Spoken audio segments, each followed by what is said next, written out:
Olá pessoal, tudo bem? Hoje comentarei a prova de matemática da Escola de Sargento das Armas de 2017. Até o final de setembro, você terá acesso a todas as provas de 2008 até 2020. Na descrição do vídeo, você pode baixar um arquivo com as questões que serão comentadas agora. Na descrição tem também uma playlist com todas as provas da ESA que já corrigi. Serão dezenas de horas comentando questões da ESA. Tudo gratuito para você se preparar para esse concurso. Inscreva-se no canal e acione o sininho para ser notificado quando um novo vídeo for acrescentado a essa playlist. Caso queira, pause o vídeo e tente resolver as questões que estão na lista. Depois, basta acompanhar os comentários, passo a passo com dicas que te ajudarão a entendê-las. Inscreva-se, clique no sininho, dê o seu like e acompanhe essa e as outras correções de provas. Nos encontramos no próximo vídeo. Tchau! Com relação às funções injetoras, sobrejetoras e bijetoras, podemos afirmar que, e aqui vem as relações, né? Se ela é injetora e não é sobrejetora, então é bijetora. Se é injetora e sobrejetora, então é bijetora. E assim vai. Para a gente resolver essa questão com tranquilidade, eu vou apresentar para vocês os conceitos de sobrejetora, injetora e bijetora. Então, deixa eu só dividir aqui em 3 espaços.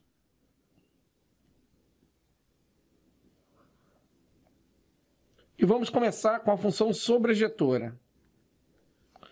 Sobrejetora. Então, uma função f de domínio A e contra domínio B, ela é sobrejetora se e somente se a imagem da função é o próprio conjunto B.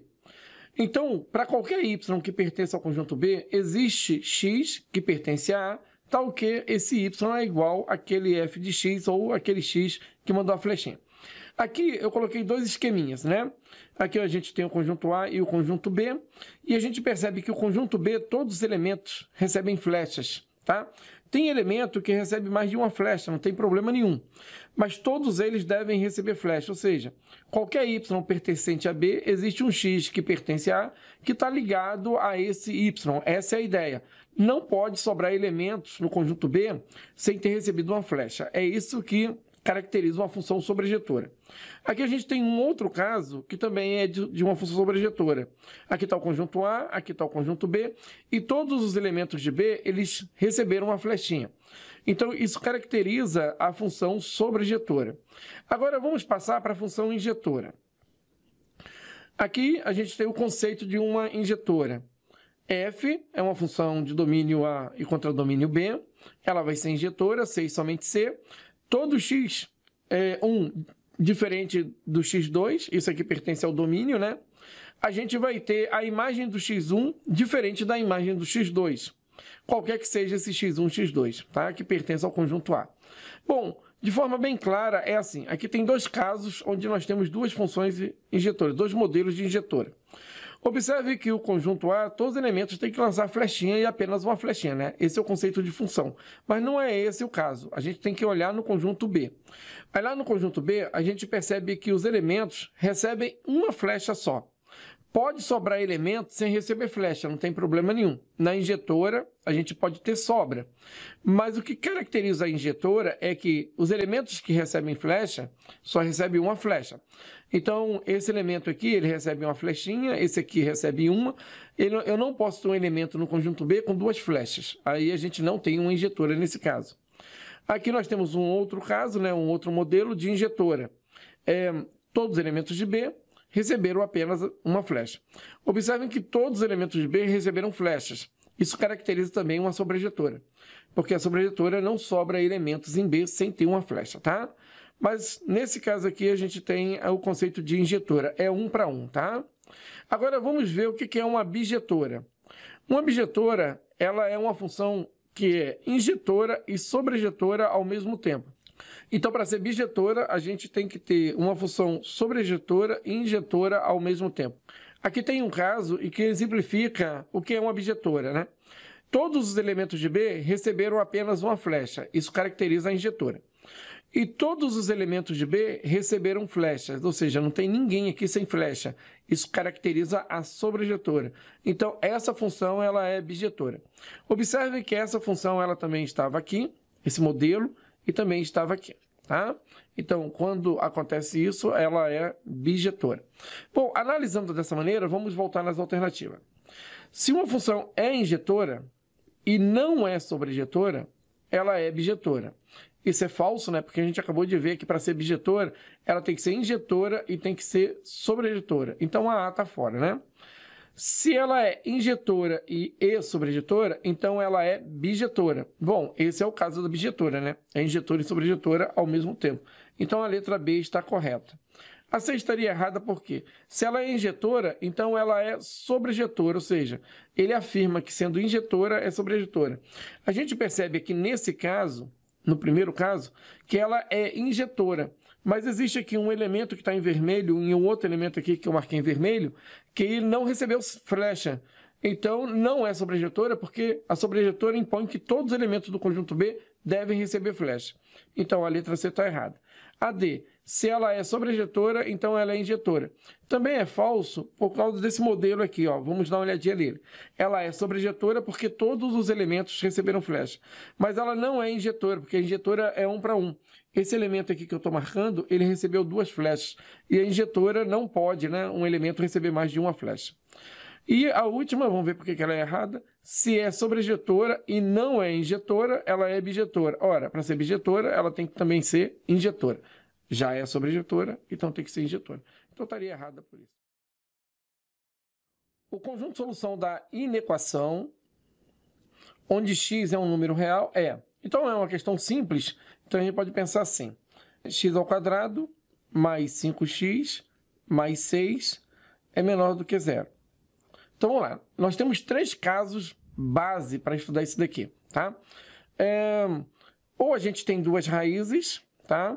A raiz 1 e a raiz 2, e elas são diferentes uma da outra, tá? Ou então, esse caso aqui, nós temos a raiz 1 igual a raiz 2, e nesse caso aqui, em que nós não temos raízes, tá? Então, aqui não tem raízes. Então, esses 3 casos são os casos que nós estudamos as inequações do segundo grau. Quando aparece o primeiro caso, as raízes são diferentes, nós vamos colocar o sinal positivo aqui, depois o negativo aqui e o positivo aqui. Agora, para colocar o positivo aqui, nós temos que ter esse coeficiente aqui, que é o coeficiente dominante, ele tem que ser positivo, tá? Se ele for negativo, a gente troca o sinal de toda a inequação e troca o sinal também da inequação e colocamos positivo sempre do lado de cá. Nesse segundo caso, onde nós temos 2 raízes iguais, nós vamos colocar positivo e positivo. E nesse caso aqui, que nós não temos raízes, tudo vai ser positivo. Esses são os 3 casos, tá? Então, essa inequação vai cair num dos 3. A gente só precisa saber se ela tem ou não raízes. Continuando aqui o estudo, vamos descobrir as raízes dela. Sempre assim, né? A gente vai buscar as raízes. Depois que a gente descobrir a raiz, a gente pega um desses modelos aqui. Ou o primeiro, se ela tiver 2 raízes diferentes. Ou o segundo, se ela tiver 2 raízes iguais. Ou o terceiro, se ela não tiver raízes. Para encontrar as raízes, vamos calcular o valor do delta. Então, o delta é o b ao quadrado menos 4ac. Então, lá, o delta, ele é o b. O b aqui é o 5, então vai ficar 5 ao quadrado, menos 4. O a é o número 1. E o c, nesse caso aqui, é o 6. Né? Então, o delta aqui vai dar 25 menos 24, o que vai dar 1. Como 1 é maior do que 0, então a gente vai cair no primeiro caso, que são 2 raízes reais e diferentes. Agora, vamos descobrir as raízes. Então, lá, as raízes x1 e 2 é igual, usando o Bhaskara, então, é menos b, né? Mais ou menos a raiz quadrada do delta, que a gente acabou de calcular, sobre 2 vezes a. Então, a primeira e a segunda raiz, a gente vai trocar o sinal do b. O b é mais 5, vai ficar menos 5, é só trocar o sinal dele. Mais ou menos, tirar a raiz quadrada do delta, que é 1, sobre 2 vezes a. O a vale 1, então é 2. 2 vezes 1 vai dar 2. Então, aqui a gente tem x1 e 2, que são as 2 raízes. Vai dar menos 5, mais ou menos 1, dividido por 2. Então, a primeira raiz, vamos trabalhar com negativo, né? Vai ficar menos 5, menos 1, dividido por 2. Vai dar menos 6 por 2. Então, a primeira raiz é menos 3. E a segunda raiz, a gente vai trabalhar com mais, menos 5 mais 1, Dividir por 2. Isso vai dar menos 4. Menos 4 por 2 vai dar menos 2. Então, a segunda raiz é menos 2. Bom, como são duas raízes reais diferentes, nós vamos usar o primeiro caso aqui. Então, nós vamos colocar uma retinha aqui. E vou marcar 2 pontinhos aqui. Aqui vai ser o menos 3. E aqui vai ser o menos 2. Aí, vamos colocar o positivo para o lado de cá. Trocar o sinal aqui. E colocar o positivo para o lado de cá. Como a gente quer os valores menores do que 0, então nós queremos onde é negativo, né? Negativo está aqui no meio, né? A gente vai pegar essa parte aqui. Então, aqui é a parte que nos interessa. Ele não quer as raízes, então a gente vai tirar o menos 3 e vai tirar o menos 2. Então, nós vamos ficar... Então, aqui vai ser aberto e aqui vai ser aberto. A solução do nosso problema é qualquer valor entre menos 3 e menos 2. Então, vamos lá. Respondendo como ele quer, né? X pertence aos reais, tal que menos 3 é menor do que x e isso é menor que menos 2. Uma outra maneira, né? Poderia ser assim, né? Aberto no menos 3 e aberto no menos 2. E isso a gente encontra, né? Menos 3 e menos 2, aberto, aberto, na letra A. Os valores de K, de modo que o valor mínimo da função, né, que é uma função do segundo grau, esse valor mínimo seja menos 3, são.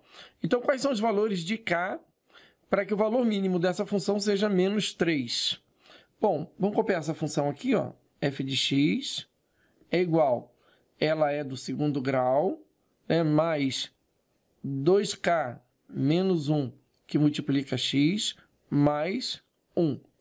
Bom, os coeficientes aqui são, o a vale 1, então ela tem concavidade voltada para cima, né, porque é positivo, né?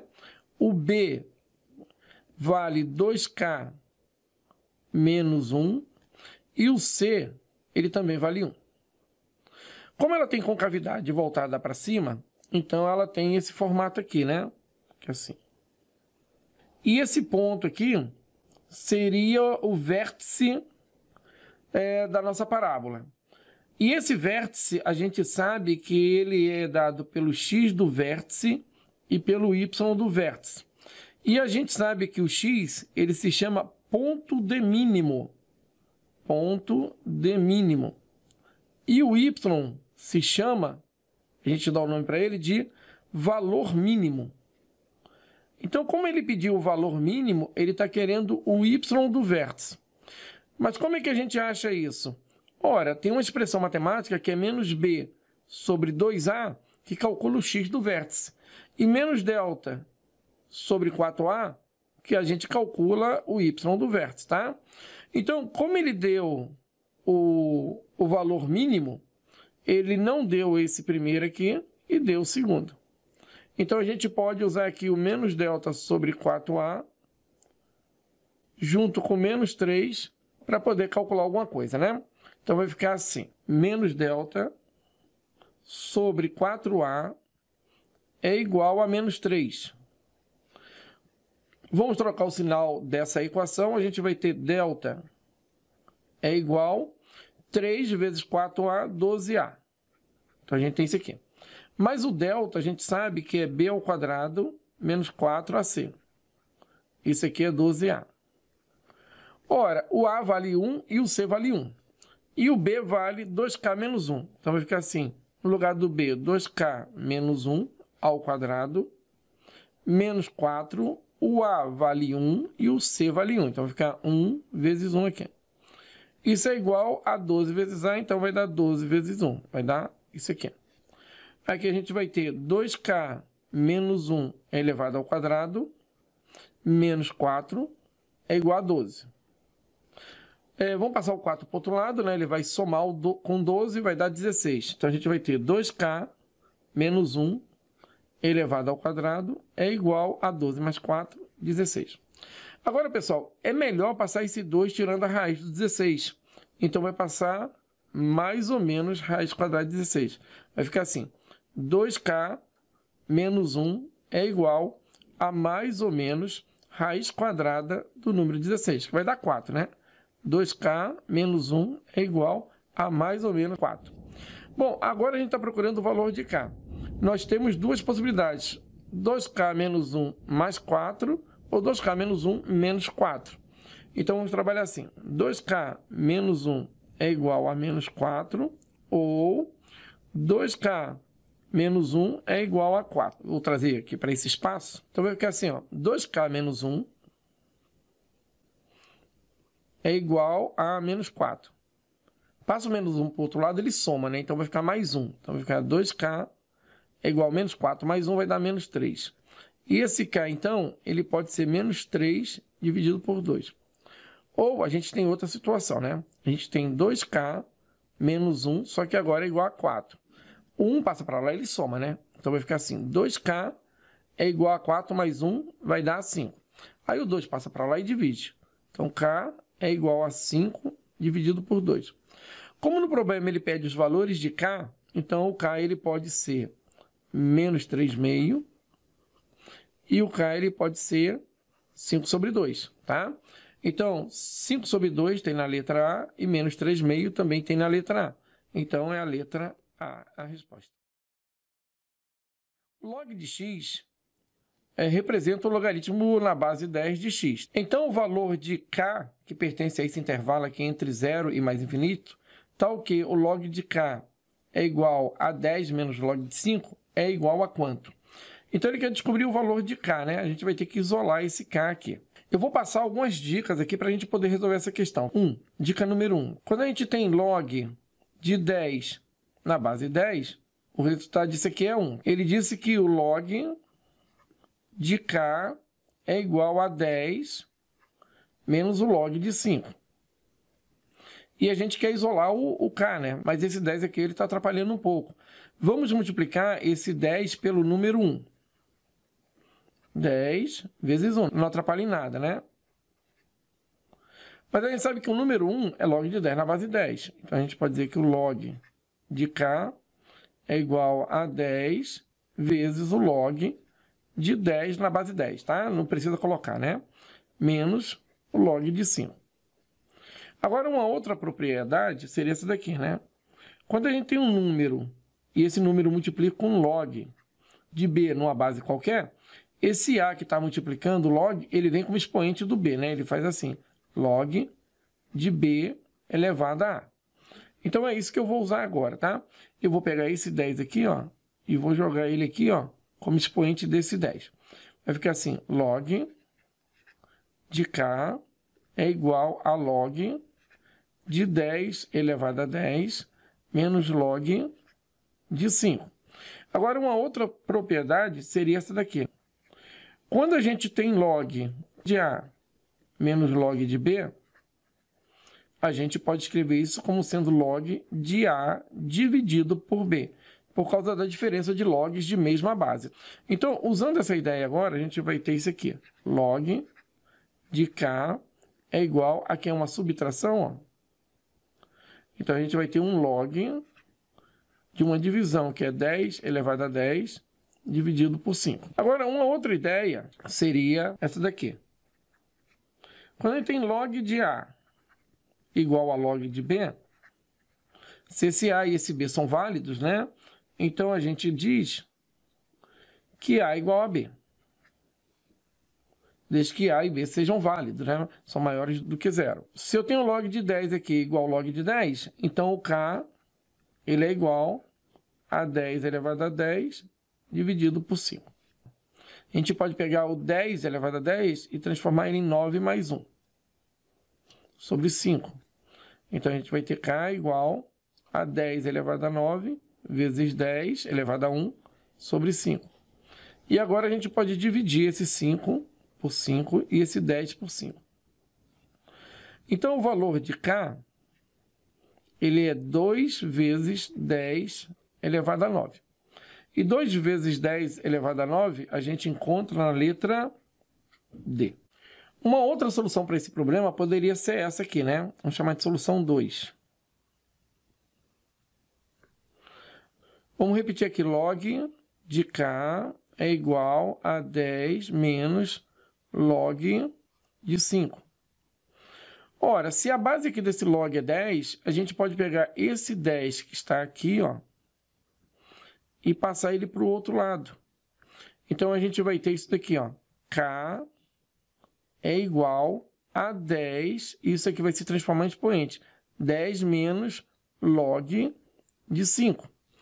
E aqui a gente tem uma diferença em cima do 10, né? Então, a gente pode transformar isso aqui numa divisão assim. 10 elevado a 10 e 10 elevado a log de 5. Aí, nesse momento, a gente vai usar uma propriedadezinha aqui, ó, do log, né? Que é isso aqui. Quando eu tenho A elevado a um log de B numa base A, observe que esse A é base e o log aqui tem base A também. O resultado disso é B. A gente vai ter aqui, ó, K é igual a 10 elevado a 10.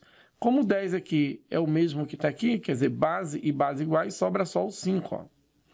Agora a gente vai pegar esse 10 e transformar ele nessa soma aqui, né? 1 mais 9, dividido por 5.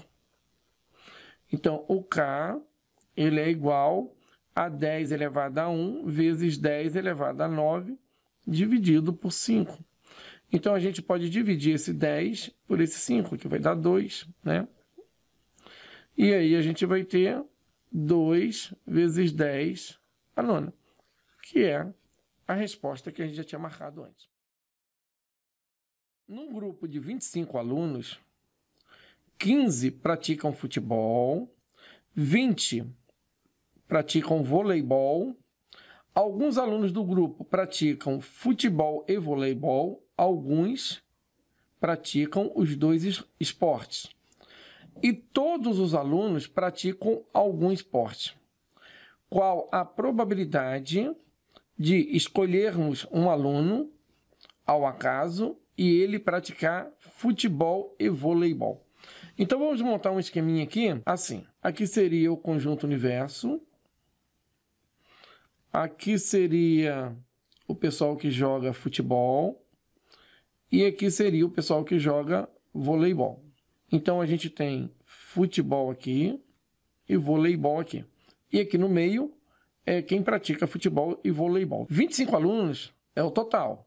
15 praticam futebol. Então, o futebol a gente tem que dividir ele em duas regiões, nessa aqui e nessa aqui. Nós não sabemos quantos vão ter na primeira e nem na segunda região. Mas vamos continuar aqui. 20 praticam vôlei. Então, nessas duas regiões aqui, ó, então a gente tem que distribuir 20 alunos. Alguns alunos praticam futebol e vôlei, mas ele não diz quantos. Vamos chamar de X. X alunos praticam futebol e vôlei. E todos os alunos praticam algum esporte. Então, não tem ninguém aqui fora. Todos estão aqui dentro, aqui é o universo, né? Se nós temos 15 alunos que praticam futebol, aqui é 15 menos X. E aqui se tem 20 no vôlei, então aqui é 20 menos X. Ora, se a gente somar essas três regiões, 15 menos X, se a gente somar com X, e se a gente somar com 20 menos X, vai ter que dar o total de alunos, que são os 25. A gente pode cortar esse mais X com esse menos X, porque eles são opostos. E nós vamos ter, então, 20 mais 15, 35. 35 menos 25. E X para o outro lado. 35 menos 25, nós vamos ter 10. 10 é igual a X. Agora, ele quer saber a probabilidade de escolher um aluno que pratique futebol e voleibol. Bom, esses são os 10 alunos que praticam futebol e voleibol. Bom, a probabilidade desse evento ocorrer, ou seja, praticar futebol e voleibol, é igual ao número de elementos que está na interseção desses dois conjuntos, sobre N1, que seria o nosso universo. Então, aqui a gente tem F e V é igual. Número de elementos da interseção, 10. Sobre número de elementos do espaço amostral, 25. Ora, como ele quer a resposta em porcentagem, vamos multiplicar por 100. Quando a gente multiplica por 100, automaticamente a gente gera a porcentagem pedida. Então, a probabilidade da interseção, né, que é F interseção com V, bom, simplificando aqui, 100 por 25, a gente vai ter 4 e 1. O que vai dar 10 vezes 4, 40%. Então, nós temos 40% de chance de escolher alguém que jogue futebol e vôlei, tá? E esses 40% está na letra E.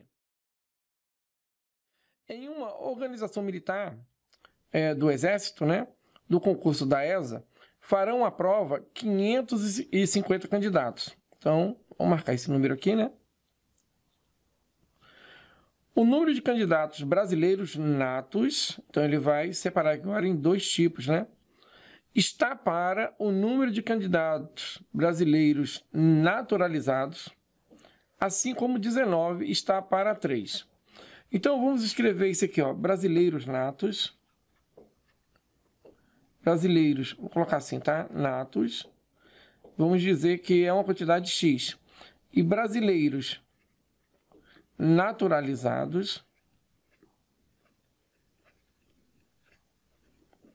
Vamos chamar essa quantidade, que a gente não conhece, de Y. E ele disse que X está para Y, assim como 19 está para 3. Podemos afirmar que o número de candidatos naturalizados... Então, quando ele pede os naturalizados, ele pede o Y, né? Então, a gente quer descobrir o Y. É igual a quanto? Bom, a gente sabe que se somar X mais Y, tem que dar 550. Então, isso aqui é um sisteminha, ó. Agora, essa primeira parte aqui, ó, X está para Y igual a 19 está para 3, a gente pode igualar isso a um mesmo valor que a gente pode chamar de K, tá? E a gente pode trocar o Y de posição com 19 aqui, ficando assim, ó. X está para 19 é igual a Y que está sobre 3. E isso é igual ao valor K, tá? Eu só troquei de posição esses dois números aqui, ó. Multipliquei para lá e dividi para cá, sem problema nenhum, tá?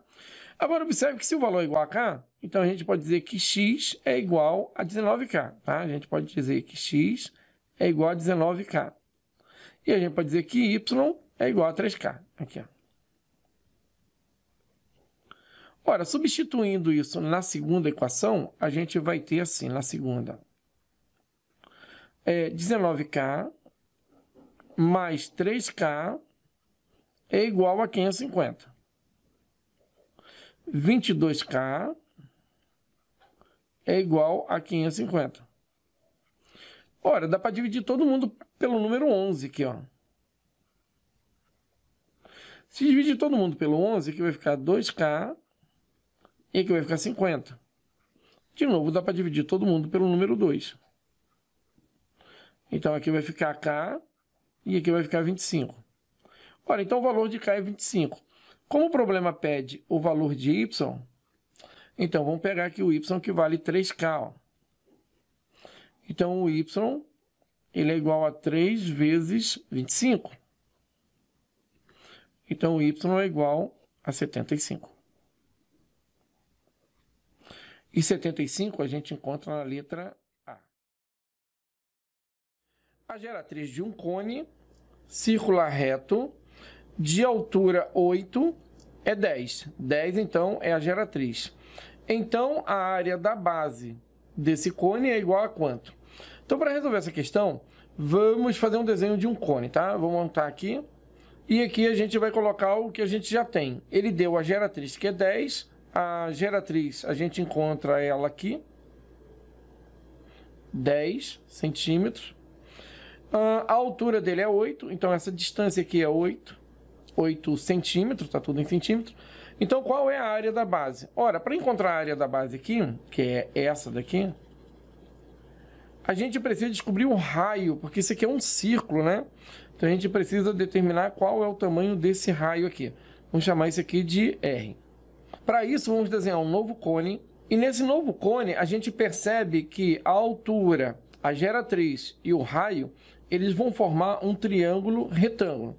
Ora, se aqui é 10 e aqui é 8, então nós temos que procurar o raio aqui. Bom, Quem conhece o triângulo retângulo pitagórico sabe que esse raio é 6. Para quem não conhece o triângulo retângulo pitagórico, como que a gente pode encontrar isso aqui? Usando Pitágoras, né? Então a gente vai fazer 10 ao quadrado é igual a 8 ao quadrado mais r ao quadrado.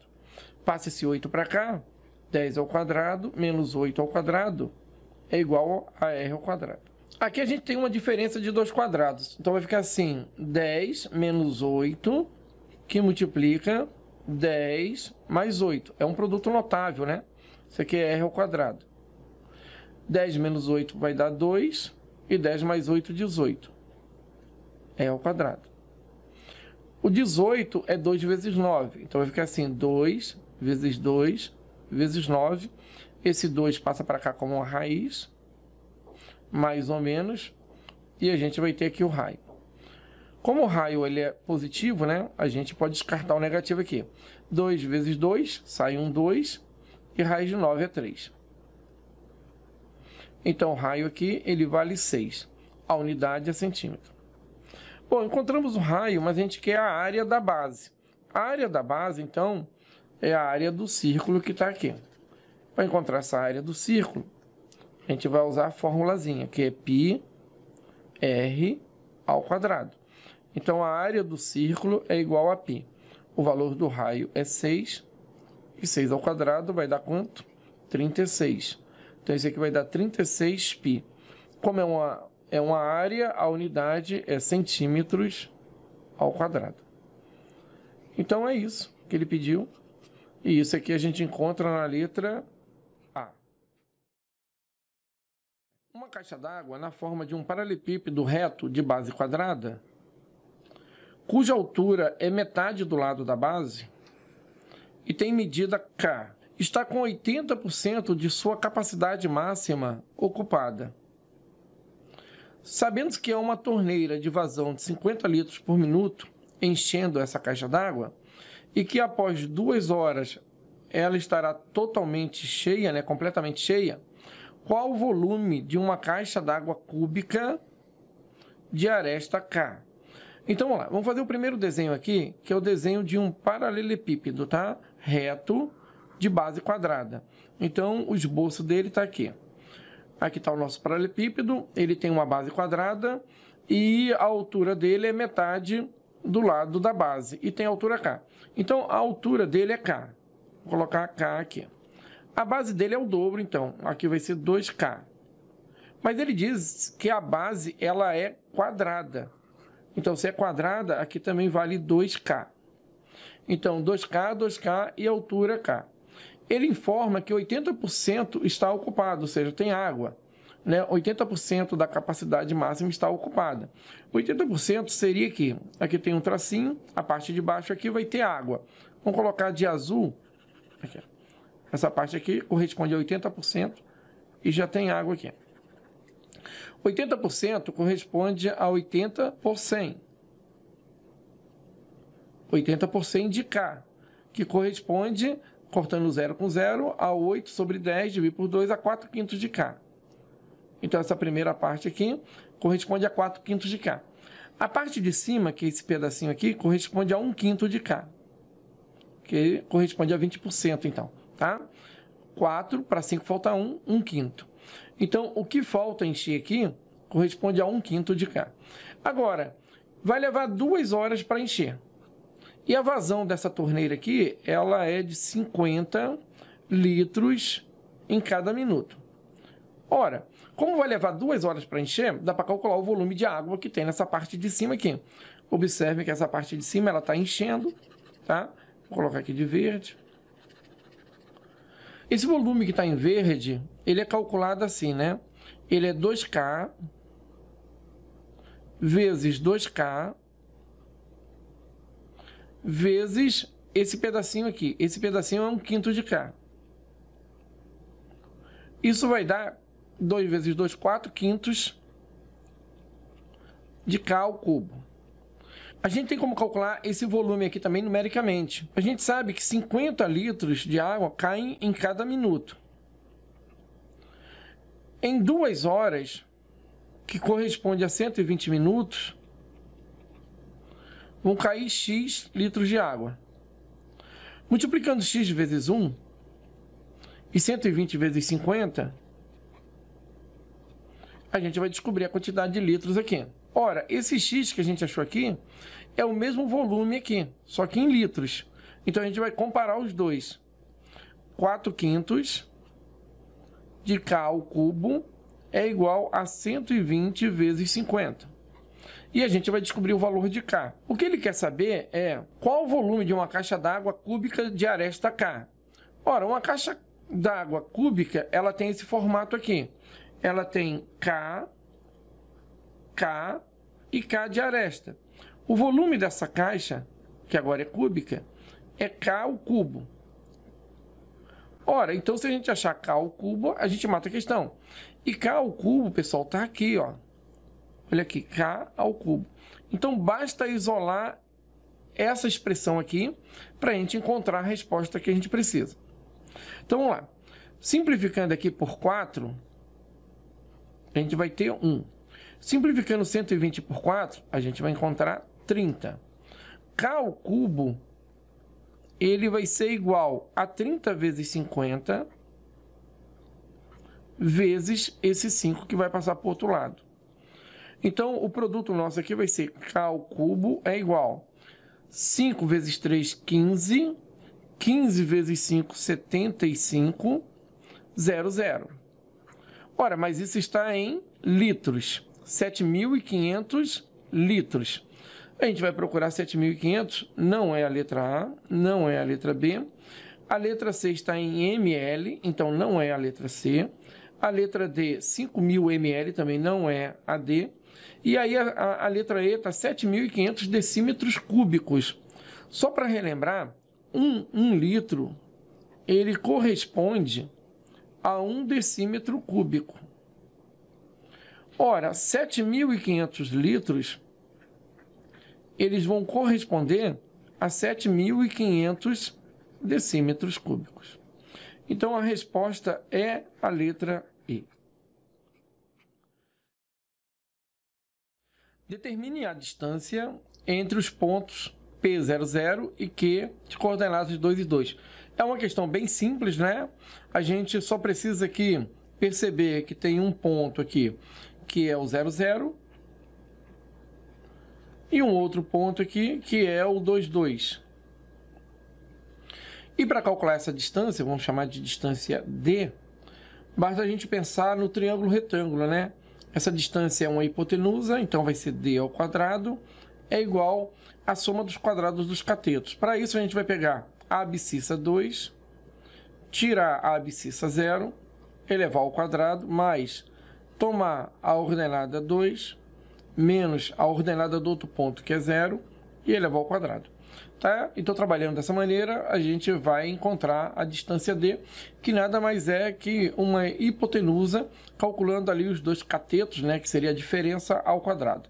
Então, nós teríamos D ao quadrado igual 2 ao quadrado mais 2 ao quadrado. Como são coisas idênticas, a gente soma coisas idênticas fazendo duas vezes uma delas, né? E aí, agora a gente tira a raiz, colocando mais ou menos do lado de cá, né? A gente vai ter 2 vezes 2 ao quadrado, mas como a distância é um valor positivo, né? Então, a gente descarta o negativo, a gente vai ter somente mais, vai sair esse 2, 2 raiz de 2. Então, essa resposta está na letra E.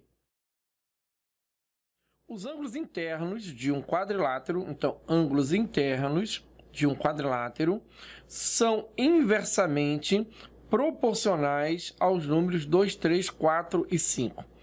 O maior ângulo interno desse quadrilátero mede quanto? Então, vamos lá. Vou fazer um esboço de um quadrilátero aqui. Vamos chamar aqui de θ1 esse ângulo aqui. Aqui vamos chamar de θ2. Aqui vamos chamar esse ângulo de θ3. E aqui vamos chamar esse ângulo de θ4. Esses quatro ângulos eles vão formar uma sequência. Então, vamos escrever assim. θ1, θ2, θ3 e θ4. Então, isso aqui é uma série, né? Uma série de 4 valores. E nós temos aqui outros 4 valores que vão formar uma outra série. Então, vai ficar assim, 2, 3, 4 e 5. Só para relembrar, vamos imaginar duas séries quaisquer. Vamos imaginar a série x1, x2 e x3. E vamos imaginar uma outra série y1, y2 e y3. Agora vamos imaginar que o problema fala assim, essas duas séries são diretamente proporcionais. Então vou colocar aqui, elas são diretamente proporcionais. O que a gente faz quando a gente tem duas séries que são diretamente proporcionais? A gente pega o x1 e divide pelo y1, depois iguala a x2 dividido pelo y2, depois iguala a x3 dividido pelo y3. É assim que a gente trabalha duas séries diretamente proporcionais. A gente divide. Agora, utilizando as mesmas duas séries, se for dito que elas são inversamente proporcionais, como é que a gente trabalha? A gente trabalha multiplicando. A gente faz x1 vezes y1 é igual a x2 vezes y2, que é igual a x3 vezes y3. Então, é dessa maneira que nós vamos trabalhar, utilizando o produto.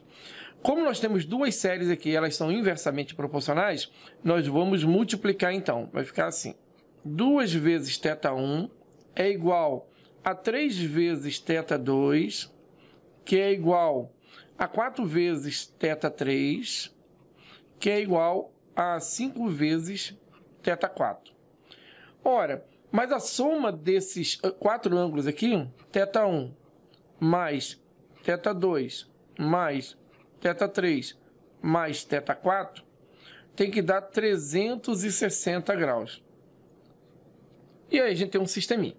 Agora, vamos substituir θ2, θ3 e θ4 por θ1. Como? Isolando, né? Vamos isolar θ2 aqui, isolar θ3 e vamos isolar θ4. Tudo em relação a θ1, tá? Então vai ficar assim. θ2, 3 passa dividindo. Então, θ2 vai ser 2 vezes θ1 dividido por 3. Da mesma maneira, θ3. Isolando θ3, nós vamos ter 2 vezes θ1 dividido pelo número 4, que vai dar meio de θ1. E o θ4, da mesma maneira, a gente vai isolar o θ4 jogando 5 para cá, ficar 2 θ1 dividido por 5. Ora, nós sabemos que a soma desses quatro ângulos aqui dá 360. Substituindo agora θ2, 3 e 4 por esses valores novos, nós vamos ficar tudo em função de θ1. Então vai ficar assim, θ1 mais θ2 é 2/3 de θ1, mais θ3 dá θ1 dividido por 2, mais θ4, 2/5 de θ1, e tudo isso é igual a 360 graus. Vou colocar bem pequenininho aqui, tá? Tirando o MMC aqui, a gente vai ter 30. 30 é o MMC. Então, 30 vezes o θ1 vai dar 30 θ1. Mais 30 por 3, 10. 10 vezes 2, 20 θ1. Mais 30 por 2, 15. 15 vezes 1, 15 θ1. Mais 30 por 5, 6. 6 vezes 2, 12 θ1. Isso é igual a 30 vezes 360. Tá? Vou colocar aqui embaixo. 30 vezes 360 graus. Agora, somando tudo isso, a gente vai ter 30 mais 20, 50. 50 mais 27, 77. Então, a gente vai ter aqui 77 θ1 é igual a 36 vezes 3, 108, com 2 zero. 10.800. θ1, ele é igual a 10.800 dividido por 77. Como ele pede aproximadamente, então a gente vai transformar esse 77 em 80. Sabendo então que o resultado vai ser um pouco menor do que seria. Então, θ1, ele é igual, cortando esse zero com esse zero, e dividindo 10 por 8 vai dar 1, sobra 2. 28 por 8 vai dar 3, 24 sobra 4. 40 por 8 dá 135 aqui, dá 5. Então, θ1 é 135 graus, aproximadamente. No caso, como a gente aumentou o número, esse resultado aqui é um pouco menor. O resultado correto ele é um pouco maior, inclusive. Bom, θ1 é 135 graus. Agora ele pede o maior ângulo interno. Ora, se θ1 é igual a 135 graus aproximadamente, observa que θ2 ele é 2/3 de θ1, então ele é menor do que esse valor, então não é o θ2. O θ3 ele é metade do θ1, então também não é o θ3. E o θ4 é 2/5 do θ1, que também é menor do que esse valor. Então, o maior valor que a gente tem aqui é 135. Ora, como esse 135 é um pouco menor do que o resultado, então o número que a gente procura é um pouco maior que 135, tá? Um pouco maior, não é tão maior também. A gente percebe que não é 90, 210 está muito longe, 140 está bem próximo, então é 140, porque 230 está bem longe e 100 está abaixo. Então, a gente vai ficar com a letra C. Se 2 mais 3i é raiz da equação algébrica P de x de coeficientes reais, então podemos afirmar que 3 menos 2i também é raiz, 3 mais 2i também é raiz, tal. Vamos fazer um resumo dessa teoria para a gente poder entender. Então, seria assim, 2 mais 3i, esse número, ele é uma raiz.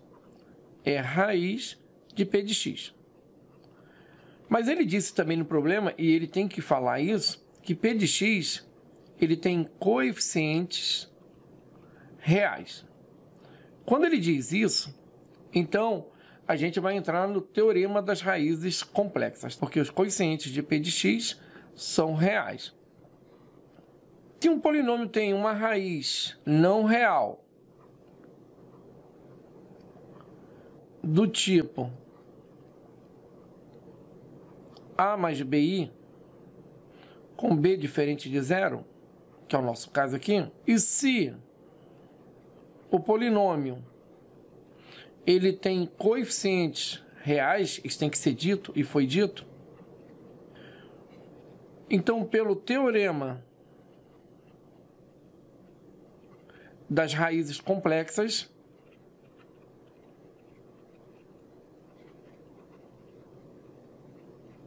a menos bi também é raiz.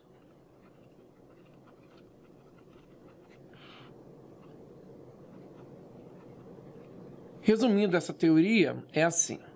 Se a mais bi é a raiz de um polinômio que tem coeficientes reais, então a mais bi também vai ser raiz. Dessa maneira, se 2 mais 3i é raiz, então, seguindo esse raciocínio, 2 menos 3i também é raiz. Também é raiz. Então, a gente vai encontrar 2 menos 3i na letra E. Também é raiz da mesma equação, por causa do teorema das raízes complexas, tá bom? Uma pesquisa feita numa organização militar constatou que as idades de 10 militares eram esses valores aqui. Analisando essas idades, a média aritmética, a moda e a mediana nesta ordem são. E aí a gente tem que fazer os cálculos aqui. Só para relembrar essas ideias para vocês, vamos construir aqui um quadro e vamos então analisar o que é média. Média, todo mundo deve lembrar, que é a soma dos valores dividido pela quantidade. Então, para encontrar a média desses valores, é só somar todos eles e dividir por 10, que é a quantidade, e a gente vai encontrar aqui um primeiro valor. Agora, vamos analisar o que é moda. Moda é o valor que tem a maior frequência. Então, entre esses valores aqui, deve ter um que aparece mais. Esse valor é a moda. É bem simples a moda. E a mediana, estando os termos em rol é em ordem crescente ou em ordem decrescente, é o valor que está bem no centro, tá? Às vezes a quantidade ela é par, como aqui, 10 pessoas. Então a gente não vai ter um centro, a gente vai ter que calcular a média aritmética, mas é necessário colocar os dados em ordem crescente ou decrescente. Bom, sabendo tudo isso, vamos calcular o que é mais fácil. A moda é fácil de calcular e a mediana é mais fácil de calcular. Bom, moda e mediana, eles vão aparecer nesses valores na segunda e na terceira posição. Vamos tentar matar a questão aqui, se não der, vamos calcular a média. Então vai ficar assim, como calcular a moda? Vamos colocar os dados em ordem crescente. Então vamos lá, colocando em roll. O roll é ordem crescente ou decrescente. O valor aqui, ó, 20 é menor, 20 tem 2. Então vamos colocar aqui 20 e depois 20. Depois do valor 20, a gente percebe que é o 22. Vamos colocar aqui o 22, que só aparece uma vez. Aí agora o 23, ele aparece também só uma vez. Agora nós vamos ver o 25. É bom ir riscando, porque a gente não corre o risco de tomar de novo, né? 25. Agora olhando lá o 30. 1, 2, 3. E por último o 35, né? Que é o que ficou lá.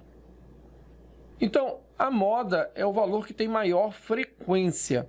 O valor que tem maior frequência aqui é aquele que aparece mais. Aqui, a frequência do 20, vou colocar aqui, a frequência do 20 é 2. Aqui a frequência do 25 também é 2. A frequência do 25 também 2. Aí a frequência do 30 aqui, ó, aparece 3 vezes. Bom, moda é o valor que tem maior frequência, então a moda desses dados aqui, eu vou chamar de MO, é igual a 30.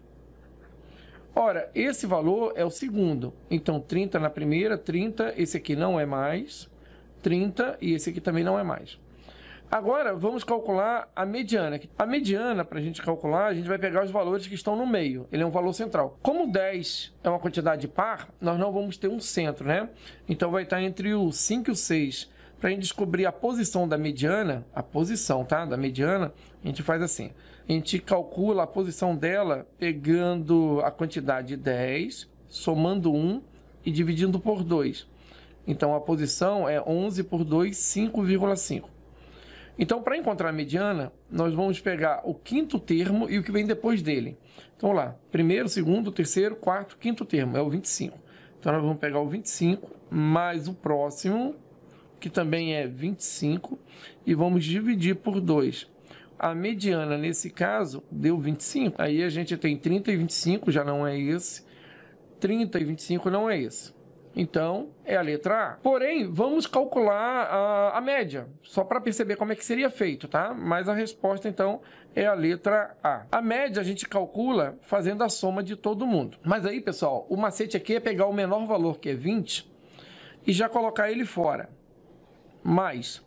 Aí, agora a gente faz a soma da diferença para 20, né? A gente vai pegar todos os valores e tirar 20. Então, 20 menos 20 vai dar 0, 20 menos 20 vai dar 0, 22 menos 20 vai dar 2, 23 menos 20 vai dar 3, aqui vai dar 5, aqui vai dar 5, 30 menos 20 vai dar 10, aqui vai dar 10, aqui vai dar 10 e aqui vai dar 15.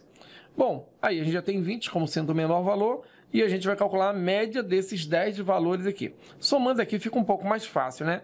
Vamos observar que 2 mais 3 dá 5, 5 mais 5 dá 10, 20, 30, 40, 50 com 10, 60. Então a gente vai ter que 20 mais 60 e esse 60 dividido por 10, tá? Porque 20 já é o valor menor. A média é igual a 20 mais 6. Logo, a média é igual a 26. E confirmando aí a nossa alternativa A.